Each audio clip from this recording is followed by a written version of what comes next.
Yeah, today we're talking about how to teach grammar in a fun way, so that's very interesting. I'm personally excited about this live broadcast.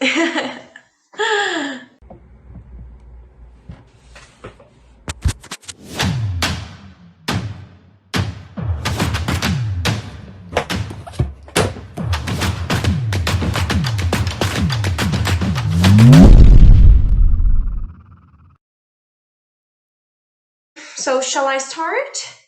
Yeah, let's go. Okay. So today we'll be talking about how to teach grammar in a fun way, and why have we come up with this topic?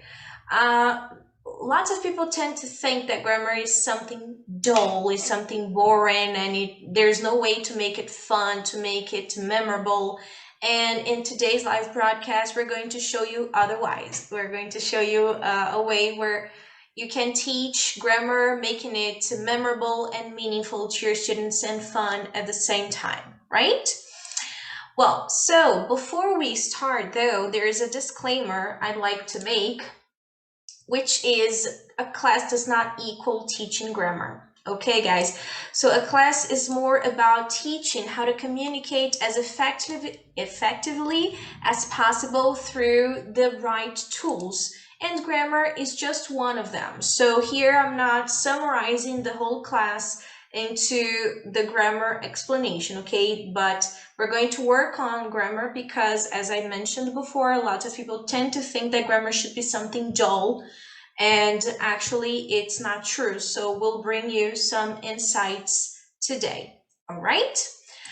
Well, so before teaching grammar itself, something you should do is for you to prepare your lesson, okay? Set a communicative goal for your class.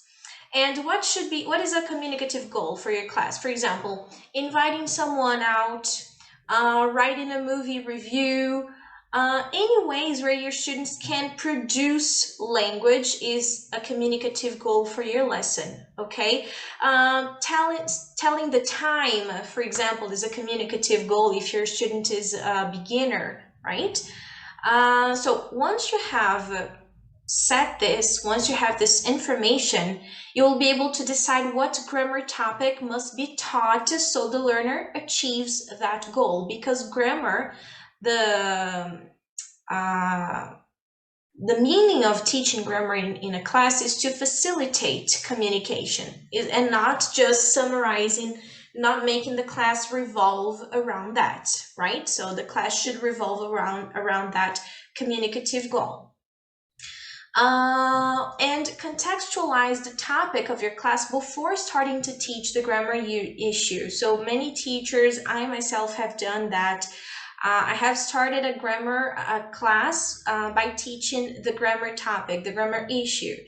But I've learned throughout the years that actually I should have a topic in mind, involve my students in that topic first, and then I dive into the grammar topic to be taught, right?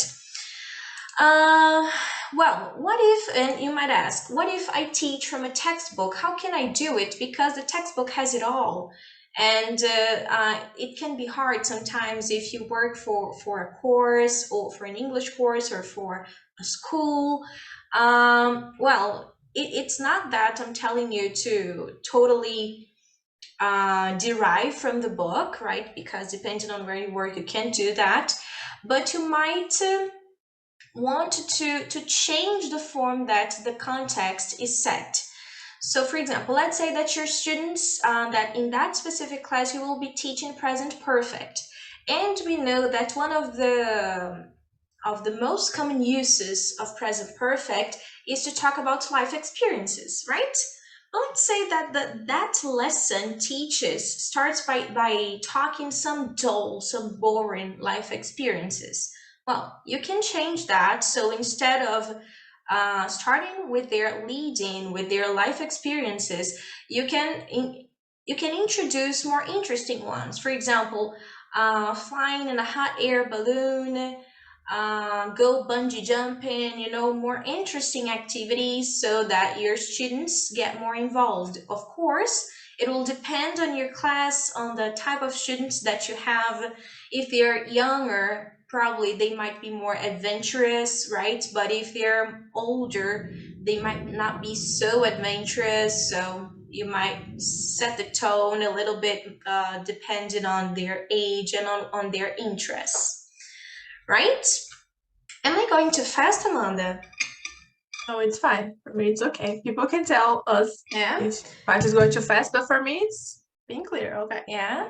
Okay, guys, please let me know in the chat box if I'm going too fast or if it's okay, right? Because if you need me, I can slow. If you need, I can slow it down. Okay, thank you, Maria Victoria. All right, guys. So moving on. So what should you do while teaching grammar itself? You should, so it can be more meaningful, more memorable, more fun for your students, you should try to use different approaches in your classes. So I don't know if you remember, if you saw the last live broadcast that we made, but we talked about two specific approaches, two particular approaches, which are the deductive and the inductive one, right? So I don't know if you remember it very well, but basically the deductive approach goes from the rules to the examples. So once the rule is presented, then the teacher presents the examples so students can visualize better the grammar topic. Meanwhile, the inductive approach it comes from the examples to then go to the rules, and the rules are figured out by the students, right?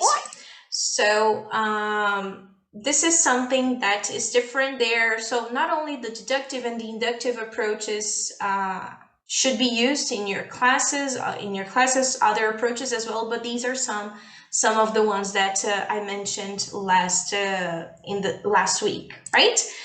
So by doing this, by using different approaches, you will be able to diversify the ways through which your students can learn.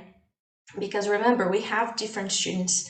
People learn in different ways, and the more we give them tools to learn in different ways, the better they might learn what we want to teach them, right?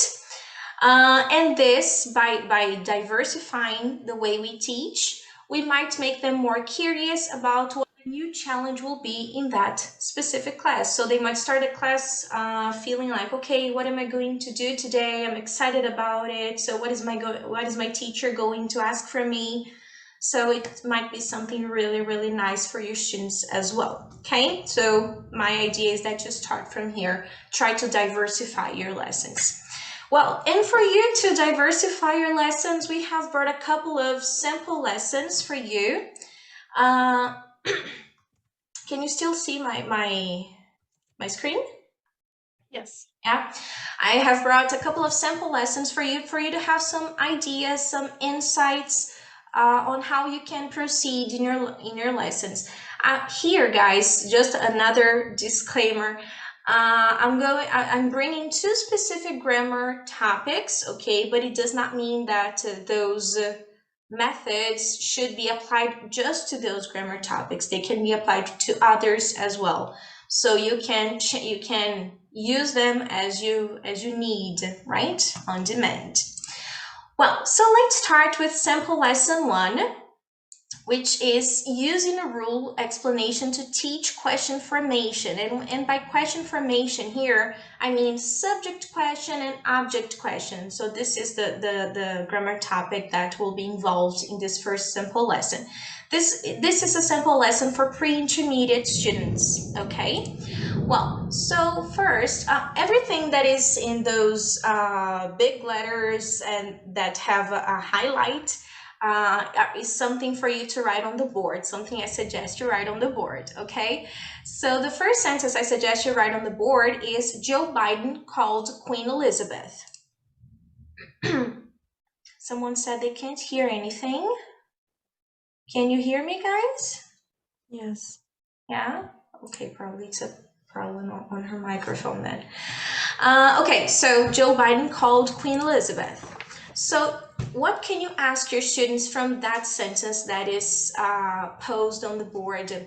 So you can ask something like, what is the verb in the sentence? So you expect your students to answer called, right? What is the subject? If your students are not familiarized with that terminology, you can ask, who did the action of calling? And then they will answer Joe Biden. Then what is the object, or who received the call? And they might answer Queen Elizabeth. If I said, and then you can ask them, if I said the sentence as Queen Elizabeth called Joe Biden, would it have the same meaning? And here they're supposed to understand that no, the meaning would be different, because if you have this sentence, it means that Queen Elizabeth would be the one who made the call and Joe Biden would be the one who received the call. So this is just for them to understand the order, the word order in English, right? And then you should ask them, could I have said, called Joe Biden Queen Elizabeth? And they might respond that no, you can't say this because it wouldn't make sense at all. So you should at this point either teach or remind them, if they already know, that the regular word order in English is the SVO order, which means subject, verb, object. And now you have to make sure they understand what a subject and what an object is. So tell them again, subject is the person who does the action. So first you have the person who does the action, then you have the action, which is the verb, and then the person or the thing that receives the action, which is the object, which is the same word order as in Portuguese, subject, verb, object, right? Well, so now you should erase Joe Biden and replace this word with someone, his name with someone. So instead of Joe Biden called Queen Elizabeth, you should have on the board someone called Queen Elizabeth. And then ask them, who called Queen Elizabeth? And then elicit this question on the board. So again, you have the sentence and the question, who called Queen Elizabeth? To which they should answer Joe Biden according to your previous example, right? And now return to the original sentence again. Joe Biden called Queen Elizabeth and replace Queen Elizabeth with someone. So Joe Biden called someone, and then you ask the question, who did Joe Biden call? And elicit the question on the board so they can visualize it. And they should answer Queen Elizabeth because it's all based on the example that you gave first. At this point, your board should look something like this. So the first sentence that you posed, Joe Biden called Queen Elizabeth, someone called Queen Elizabeth, who called Queen Elizabeth? Joe Biden. And then the second part, Joe Biden called someone, who did Joe Biden call? And Queen Elizabeth, right? And then I advise you to place students in pairs so they can analyze both questions. Which questions? Who called Queen Elizabeth and who did Joe Biden call? And come up with reasons why these questions are different. So I advise you to allow them about 5 minutes so they can work on the form of each question to notice what is different between each of them, and then work on why there are these differences, right? Then when you check their work, because it is important that you check what they understood from that, elicit the difference to them. So show them that in the first question, we don't have an inversion. What is an inversion? It's when you have auxiliary and then main verb, as we have in most questions in English. Instead, we have a verb, just a verb in the past simple. Who called Queen Elizabeth? In the second sentence, in turn, we have this inversion. We have who, so the WH word, did, the subject, Joe Biden, and the verb call. So by pointing out these differences, you should draw the following scheme on the board. Again, the SVO order. So remind them of the original sentence, Joe Biden called Queen Elizabeth. So in the first question, we have who called Queen Elizabeth? And coincidentally or not, we have the same word order. So who refers to Joe Biden. This is the information that I want to know, right? Called, the same verb, and Queen Elizabeth, the same object as in the original example. So then you're going to explain to your students that if the question word is has the same word order as an affirmative sentence, there mustn't be any inversions, so just leave the WH word, the verb, the way it is, and the object. There will be no changes. And then it will be very easy for them to visualize which word occupies which place, and remind them, oh, I don't know who this, to which word who refers to. So make them think like, what information is required from you by this question? Who called Queen Elizabeth? What don't you know? I don't know the information, Joe Biden. So if I don't know this information, who occupies the place of the subject, right? And then show them the other way around, the other question. So again, we have the SVO order, Joe Biden called Queen Elizabeth, subject, verb, and object. When I ask the question, who did Joe Biden call? I don't have the same order. And how do I know this? Because look, Joe Biden is in the middle of the question. So my WH word doesn't refer to Joe Biden. This information I already have, right? So who in this case refers to Queen Elizabeth. Who did Joe Biden call? Queen Elizabeth is not the subject, it is the object. So this is why you should use the inversion. And for this, guys, I really advise you to calm students down, because they might think, oh my God, how am I supposed to remember all of this? And remind them that they already know this structure. They've learned this, they've been learning it since they were beginners, when they learned, are you okay? I don't know. Are you okay? You have an inversion there, right? So there's nothing new to know about it. They just should remember what they have known since the beginning, right? Well, so now to practice what they have learned, because you not only should teach grammar, but also you should make sure that your students have understood what you're teaching, right? So for you to practice that with your students, I advise you that you ask for them, you elicit from them some celebrity names, maybe 4, 6 names. It's okay, right? And I have made a scheme here with some celebrity names that I think might be of the interest of teenagers, but I'm not sure because I'm kind of outdated here. But I'm thinking of a context of teenagers, but it could be taught to any age range, okay? I'm just thinking of teenagers, I don't know why. So I placed here Camila Cabello, Meghan Markle, Zendaya, and Harry Styles, these 4 celebrities that might be famous among them. And what should I do here? So can you see that there are arrows? So each arrow starts in one celebrity and ends in another. So each arrow means a phone call, okay? So for example, Camila Cabello, this arrow starts in Camila Cabello, which means she started a phone call. And her phone call went to Meghan Markle. That's the meaning of the arrow. I'm sorry, I can't draw. So, point to 2 celebrities in a row. So, for example, Camila Cabello and Meghan Markle.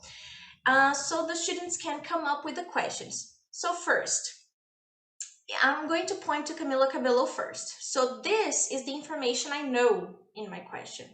And then I will point to Meghan Markle. Meghan Markle is the information I don't know. This is what I want for my students to form the question, okay? So if I point first to Camila Cabello and then to Meghan Markle, they should form the following question. Who did Camila Cabello call? I know it's Camila Cabello. I want to know what the object of the action is, right, of the sentence is. So who did Camila Cabello call? And the answer should be Meghan Markle. The other way around, so it works the other way around as well. So if first I point to Meghan Markle and then to Camila Cabello, they should come up with the question, who called Meghan Markle? And the answer should be Camila Cabello, right? So you should test them. I know it might be a little bit confusing for them in the beginning. So if students are still confused when you ask them to do this, you can if they get it quickly, it's no problem. You can send them in pairs and they can do the rest together, in pairs. However, if it takes them a little longer to take in what they have to do, then you should finish this activity as a group so they get the rationale behind it. And then they are sent to groups afterwards, to pairs. Either way, they will be sent to pairs.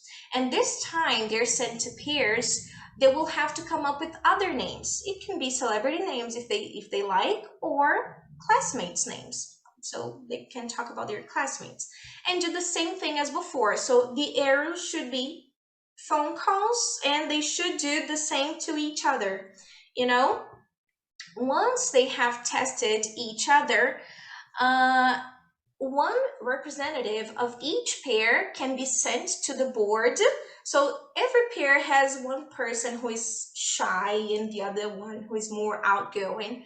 I myself, I'm the outgoing one, so would always want to go to the board, So Also known as a nerd person, right? Yes, totally. So you choose, or the pairs themselves choose a representative to go to the board and to draw their scheme and to ask from their classmates, just like you did. First they point to one person and then they point to another, and the rest of the group should come up with the questions the right way, right? So for a freer practice, because it is advisable that you have a more controlled practice after you teach a grammar topic, and then a freer practice. So for freer practice, brainstorm actions that people do to one another. Some examples of these actions would be email, add on Instagram, add someone on Instagram, invite to a party, visit, write, text. You see that here the verbs I used are more connected to communication, because this is what we're talking about, like call, right? So try to elicit this from your students. And then you can get these kinds of verbs from them, and or other verbs if they work as well. For this instance, I could just think of this kind of verb. And then have them write down questions using these verbs. And make sure they make both types of questions, subject questions and object questions, right? So for this, you should provide an example. So for example, who emailed you yesterday? And here, guys, yesterday was just an adverbial phrase I came up with. Students are allowed to come up with any adverbial phrases they like. Yesterday, 1 hour ago, last week, last month, whatever, okay? So who emailed you yesterday? And then the other way around, who did you email yesterday? So they should use all of the verbs from the board. And then once they have finished writing down all of the questions, put them in pairs so they can ask and answer the questions they have made. And then if you want to spice things up a little, it's always advisable. I really like peer work myself. So you can change the pairs so they can tell each other. Oh my God, can you hear that thunder? Yeah, for sure. So they can ask questions to the other partner and then compare their partner's answers, their current and their former partner's answers. If they want to come, they can come to the front of the class and tell the students the differences and similarities between their partners, so this will be one more chance for them to practice their English, right? Now guys, so are there any questions concerning the first sample lesson? Let me just look at the chat box here. No. Okay. So guys, if you have any questions, please send them. Okay, don't be shy. Now I'm going to show you a second sample lesson. And the second sample lesson was taught around teaching the simple present using Realia. And it is for beginners, so the lowest level, right? So first of all, there is the definition here of Realia for those who don't know it. So Realia is the technical term for any real objects that are used for teaching purposes. So for example, let's say you want to teach your students fruit names. So instead of bringing a board with fruits on it, you can bring fruits, real fruit, and teach your students the names of those fruits. It works perfectly well for kinesthetic students, those students who really like moving around, you know, so they learn a lot from Realia, especially if they're kids. Well, so if you teach online, which is my case, it's not a problem because you can always improvise. We teachers are carved out for that, I guess. So you can introduce grammar with the same principle, but not with Realia, of course. I mean, you can bring things in, but it won't be the same experience for students. So for that, I advise you to do something else. So for the students to visualize what you're bringing into the class better, I recommend that you display these objects on a slide presentation, for example. I love working with slides, as you can see it. So you can place them on this presentation so your students can have a better view of what you're talking about, right? So for this specific class, you should bring into the class a bag with some items, either virtually or literally speaking, okay? And here, the items, guys, cannot have anyone's names on them. It's very important, right? So you should introduce the class, you should start the class by saying that you found this bag, that specific bag that you brought in the teacher's room of the school where you work. Oh, but I don't teach at any schools. Pretend you do, okay? Pretend like you do and everything will work out just fine. So tell students that you found that bag in the teacher's room of the school where you work and you don't know who it belongs to. So you need the students' help so you can find out whose it belongs to so you can give it back to the person. And then you're going to show them the objects in the bag. That's why you can't have any names on the object, you see, because if you have a name, it's all ruined. So it's just, you just should pay attention to it. Well, so I brought a bag myself. I'll just have to stop sharing it. And I'll do it differently. Can you see it well? Yes. Yeah? Okay. So here's my bag that I have brought to my students. And I'm going to show them the items that I have here. So the first item is, if they don't know, probably they won't because they're beginners, you can introduce new vocabulary to them. So you teach them this is a guitar pick, right? Then the second object, a cinema ticket, there's the name here. Oh gosh, wait. The next one, oh, this is, I don't know if you can see it well, can you? Is it a guide or something?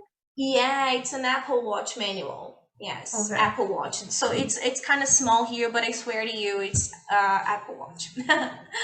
And this one here is a Spanish dictionary, right? So a dictionary.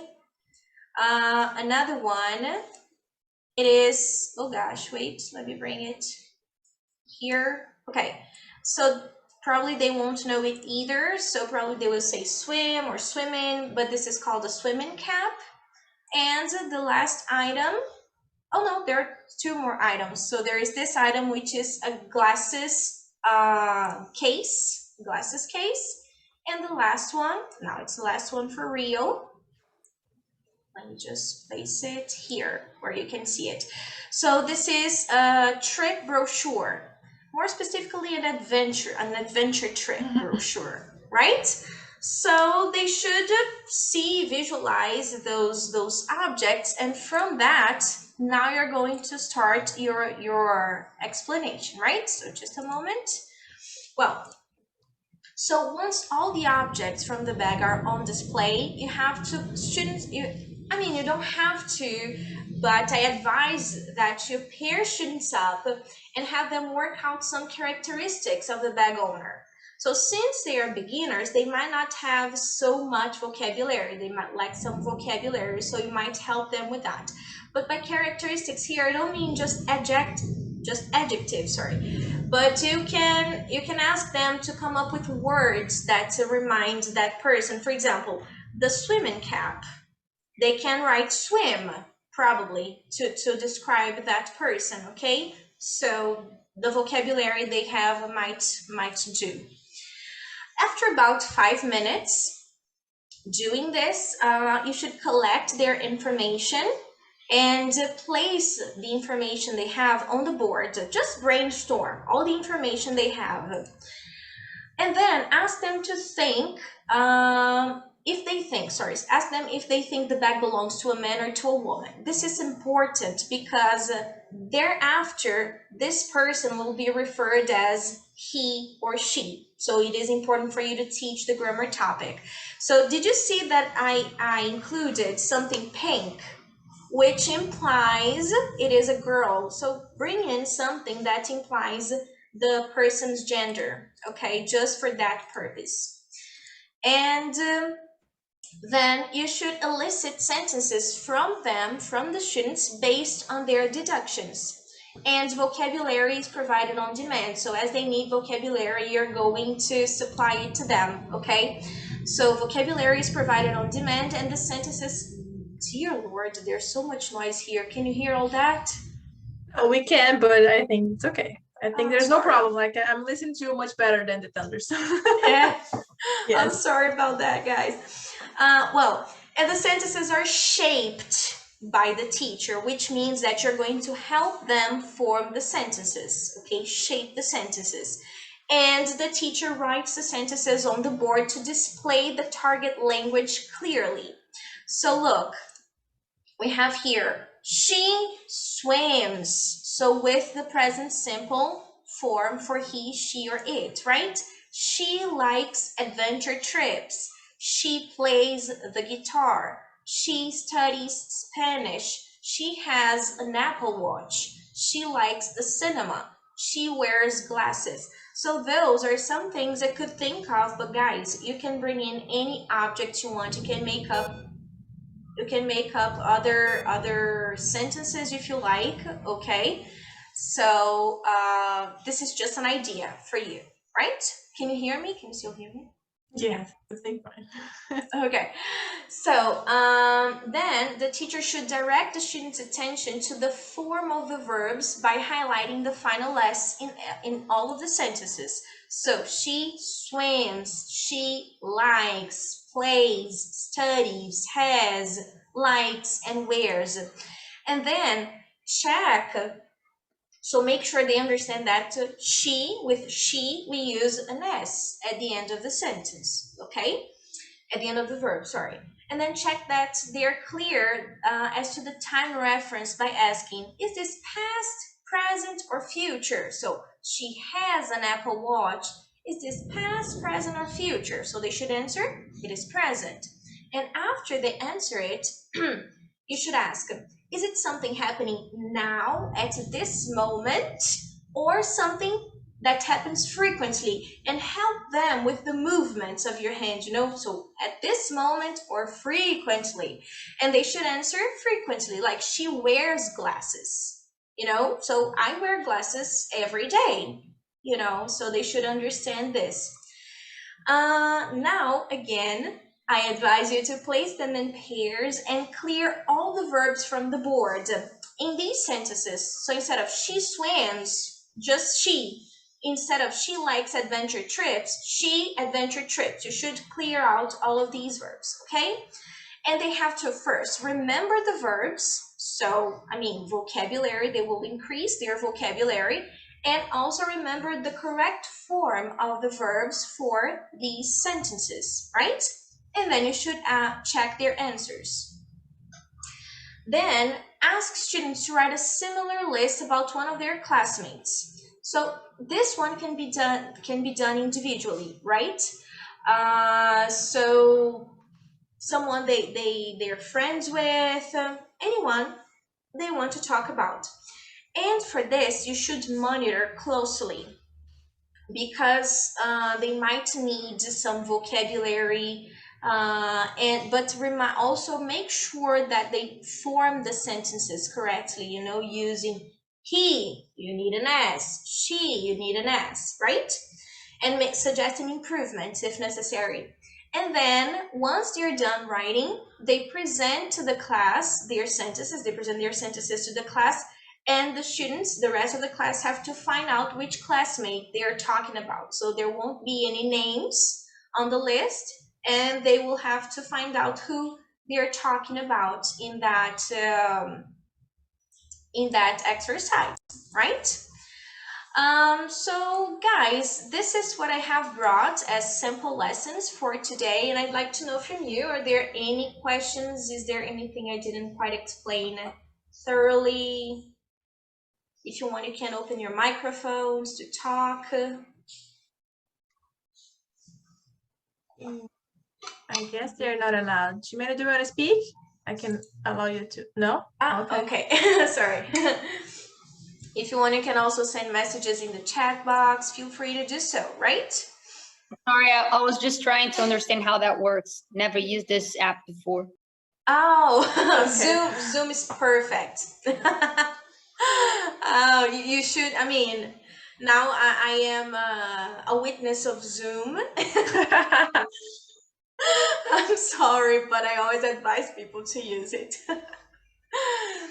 Guys, so since there aren't any questions here, I'll take it that there's no problem. If you want to comment, everything, yeah. Yeah, if you want to comment, feel free to do so as well.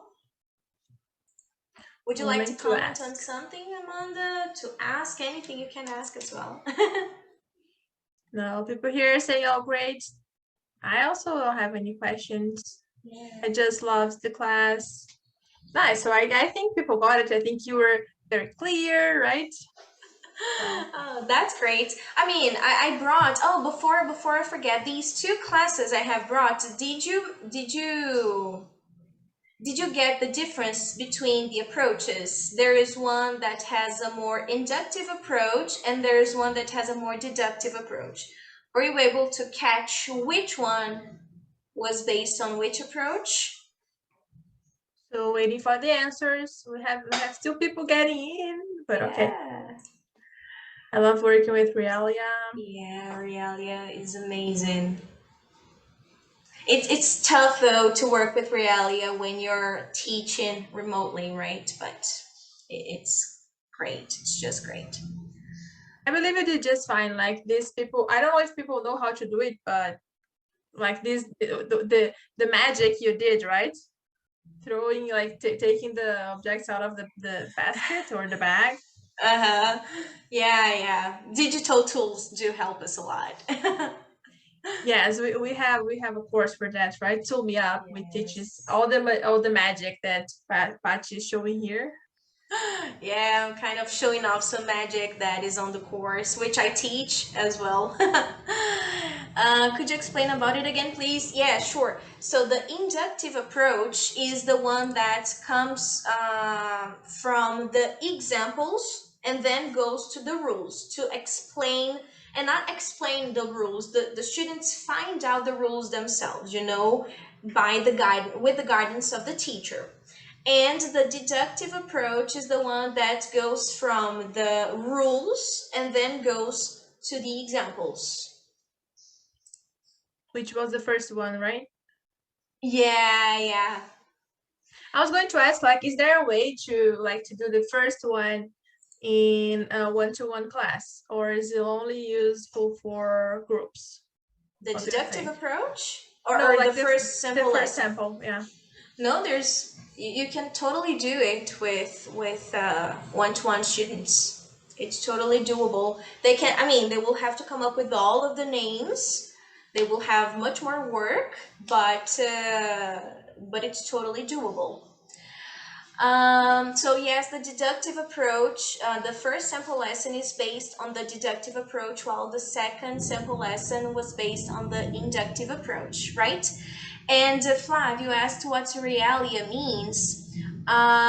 It means it is real objects from real life, for example, a phone, a pen, that you bring into the class with teaching purposes. So it is very common to see children teachers using Realia because kids are very visual and very kinesthetic as well. So Realia works very well for kinesthetic students, those students who need to use their hands and make movements to learn. It can come in handy for them. Yeah, of course. Yeah, sure, no problem. Any other questions, people? Questions? Yeah, for those who arrived late, this noise is the rain, so sorry about it. It's been raining a lot lately. Well, I'm assuming there are no questions then. Yeah, people are still getting in, so well, now Yeah. I think it's hard to get the idea. We only on the last slide. Yeah. I mean, if you want to watch it again, of course, it will be available for you on Sure. YouTube, right, Amanda? Yes, on YouTube. Probably tomorrow. If not tomorrow, Wednesday, but I'll try to put it on tomorrow. Okay, yeah. Oh, and I'd like to highlight that, those sample lessons are just an example of what there will be in our grammar course, Grammar T, which is called Grammar T. We'll teach grammar through sample lessons to give you some insights and some ideas of how you can proceed in class with your students, right? We'll have, I wouldn't say, there are many, I wouldn't say hundreds of sample lessons because we just have a 27-hour course, but we'll have dozens of sample lessons which will bring you really good insights and ideas and why not creativity for you to teach grammar, because teaching grammar is all about you have to put a lot of effort into it, of course, but trying to diversify the way you teach it might motivate students a lot as well. So that's what I mentioned at the beginning of this live broadcast. Yeah, and it's starting on March 7th, okay? So like less than a month. Yeah. So try not to lose that. Yeah. Less than a month, right? And next week, countdown. Next week we'll have our last live broadcast about grammar, right? Yes, it's how not to teach grammar, which is very important. What not to do, so. Yeah. So today we've learned fun ways of teaching grammar, and then next week we're going to see how not to teach it, right? Well, so I guess people are saying their goodbyes. Yeah, thank you guys. So thank you very much. Amanda, would you like to add anything? I think that's it. Hope to see you guys here next Monday and on also in our course, okay? So Grammar T. It's for the whole semester, okay? It's also live, so you can ask questions as much as you want because it's every Monday at 8:30. That's right. And the sessions will be recorded, by the way, right? Yes. So that if you need to watch them again. Yeah, sure. All right, people. So thank you very much for being present today.